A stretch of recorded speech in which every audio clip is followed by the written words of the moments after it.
بیٹا وہ کتنے لوگ ہیں جن کے بارے میں آپ صلی اللہ علیہ وسلم نے حضرت امام حسن رضی اللہ تعالی عنہ کو نصیحت فرمائی کہ ان سے کبھی بھی مشورہ نہیں لینا؟ وہ 3 لوگ ہیں بیٹا کون کون سے؟ نمبر 1 بزدل سے، نمبر 2 بخیل سے، نمبر 3 حریص یعنی لالچی انسان سے۔ بزدل انسان سے کیوں مشورہ نہیں لینا چاہیے؟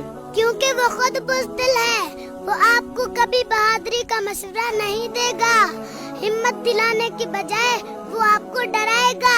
اور بخیل انسان سے کیوں مشورہ نہیں کرنا چاہیے؟ کیونکہ جس کا دل بڑا نہیں ہوتا وہ دماغ سے کیسے بڑا ہو سکتا ہے۔ اور لالچی انسان سے کیوں مشورہ نہیں کرنا چاہیے؟ کیونکہ وہ ہمیشہ اپنا فائدہ سوچے گا، آپ کے فائدے کو پسے پشت ڈال دے گا۔ تو پھر ہمیں کن لوگوں سے مشورہ کرنا چاہیے؟ پاک دل، مخلص اور دیانتدار لوگوں سے۔ اور اس نصیحت سے ہمیں کیا سبق ملا؟ اس سے ہمیں یہ سبق ملا کہ بزدل، بخیل اور لالچی انسان سے کبھی مشورہ نہیں لینا چاہیے۔ شاباش بیٹا شاباش۔ دوستو اچھی ویڈیو کے لیے اس اکاؤنٹ کو ضرور فالو کر لیں۔